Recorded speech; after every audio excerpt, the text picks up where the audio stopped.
Update kebun kelapa sawit rusak 3 bulan pasca transaksi pembelian. Alhamdulillah sudah tampak perubahan yang lumayan signifikan setelah dilakukan perawatan terbas, semprot, pruning, dan pemupukan.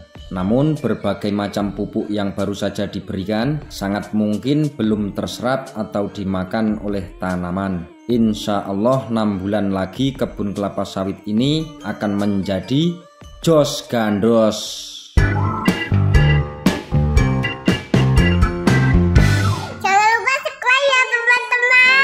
Assalamualaikum warahmatullahi wabarakatuh. Salam sukses, salam sejahtera petani sawit di seluruh Indonesia. Semoga senantiasa sehat sentosa. Dengan harga TBS yang tembus di harga Rp3.000 lebih, semoga rezekinya tambah lancar jaya utama.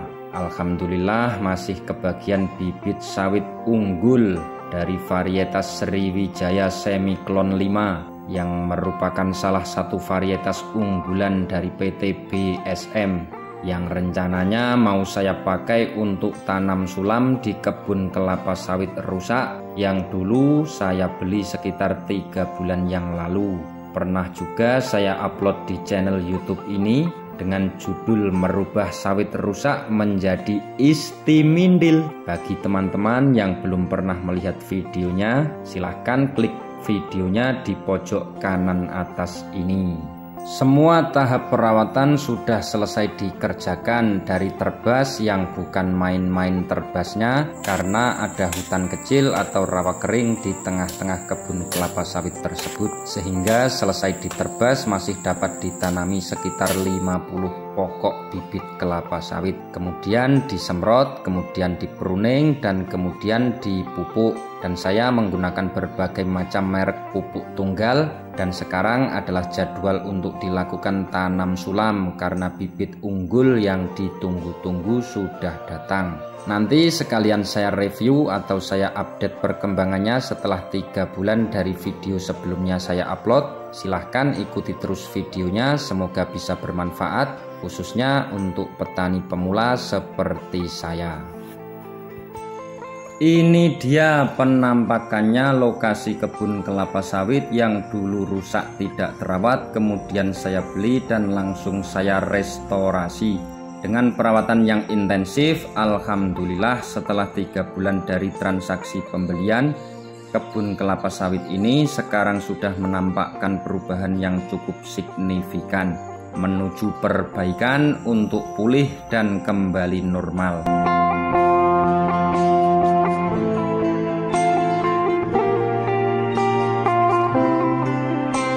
Lokasi ini dulunya adalah semak belukar dan bisa dikatakan hutan kecil yang keadaan tanahnya rendah seperti rawa namun kering.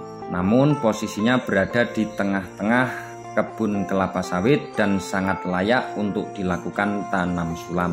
Maka dari itu dulu saya ubahkan untuk diterbas dan dibersihkan. Alhamdulillah sekarang sudah bisa dilakukan penanaman. Dan untuk penanaman bibit kelapa sawit ini saya menggunakan pupuk dasar RP atau rock fosfat karena fungsi daripada unsur hara fosfat adalah untuk meningkatkan pertumbuhan akar tanaman dan fungsi reproduksi tanaman. Dan ternyata di lokasi bekas hutan kecil ini dan di jalur panjangan yang pokok tanaman kelapa sawitnya mati atau jalur-jalur yang ompong, total semuanya masih bisa dilakukan tanam sulam sebanyak 51 pokok bibit kelapa sawit. Oke, langsung saja kita bahas proses atau tahapan perawatan apa saja yang saya lakukan dalam rangka merestorasi kebun kelapa sawit rusak yang sudah berjalan 3 bulan ini. Pertama-tama yang saya kerjakan adalah terbas. Terbas saya lakukan dengan cara manual dan menyeluruh. Semua jenis gulma pengganggu tanaman kelapa sawit saya sikat habis, termasuk hutan kecil atau rawa kering yang berada di tengah-tengah kebun kelapa sawit ini, yang sekarang sedang dikerjakan tanam sulam. Kemudian tahap berikutnya yang saya kerjakan adalah penyemprotan racun atau herbisida kepada berbagai macam gulma yang sudah diterbas. Alasannya supaya tonggak-tonggak kecil anak kayu ataupun gulma yang lainnya bisa mati secepatnya karena terkena semprotan racun herbisida.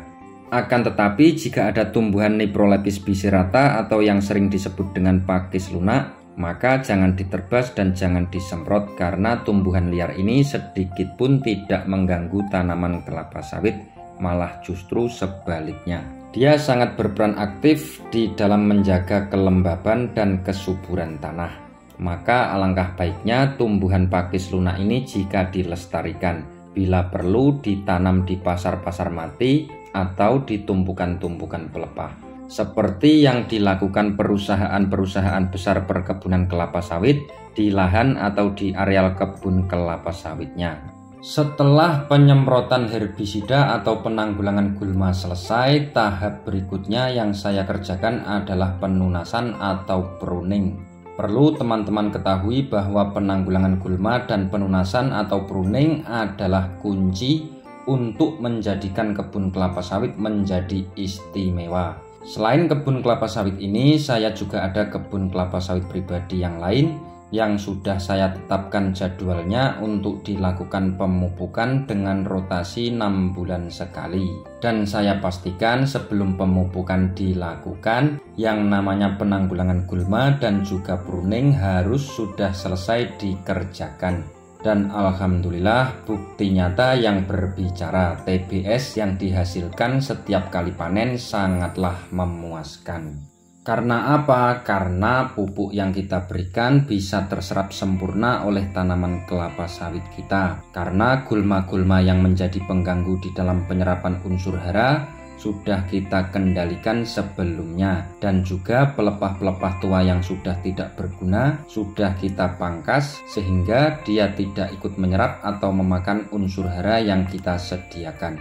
Kembali lagi ke tahapan berikutnya setelah penunasan atau pruning sudah selesai. Tahapan berikutnya yang saya kerjakan adalah pembersihan piringan dengan cara melingkar di pangkal batang tanaman kelapa sawit dengan jarak kurang lebih 2 meter. Hal ini saya kerjakan dengan alasan karena piringan kelapa sawit adalah tempat di mana kita menebarkan pupuk, sehingga pemupukan yang kita kerjakan menjadi tepat sasaran. Karena dengan piringan kelapa sawit yang bersih, menjadikan setiap partikel pupuk yang kita tebarkan bisa bertemu dengan partikel tanah, sehingga mempercepat proses larutnya granuler pupuk dan meresap ke dalam tanah, kemudian menjadi ion dan siap untuk dikonsumsi oleh tanaman kelapa sawit kita. Setelah semuanya itu selesai, tahapan terakhir yang saya kerjakan adalah pemupukan.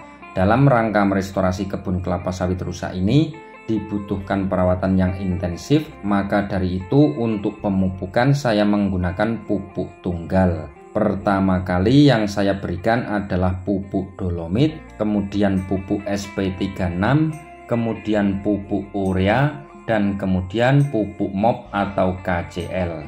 Itulah jenis-jenis pupuk yang saya berikan. Dan urutan atau tahapan pemupukan yang saya lakukan dengan jeda waktu yang bervariasi.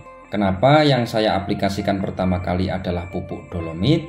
Karena pupuk dolomit mengandung material kapur yang terdiri dari karbonat dan magnesium. Sifat dari karbonat dan magnesium ini sangat baik untuk tanah.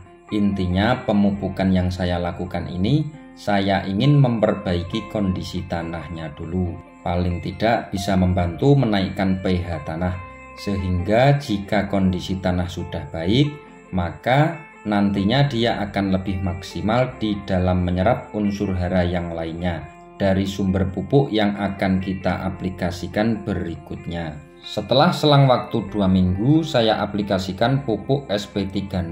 Pupuk SP36 ini sangat dominan mengandung unsur hara fosfat atau fosfor, di mana fungsinya untuk merangsang pertumbuhan akar dan merangsang untuk terjadinya proses pembuahan atau pembentukan bunga. Setelah kondisi tanahnya sudah kita perbaiki menggunakan pupuk dolomit, Kemudian kita berikan pupuk SP36 untuk memperbaiki sistem perakaran dan membantu merangsang proses pembuahan. Kemudian selang waktu 1 bulan saya aplikasikan pupuk urea, di mana pupuk urea ini mengandung unsur hara nitrogen yang berfungsi sangat bagus untuk memperbaiki keadaan daun dan pelepah. Tanaman kelapa sawit, daun dan pelepah harus dijaga keadaannya supaya tetap sehat, karena daun dan pelepah adalah tempat untuk memasak terjadinya pembentukan buah.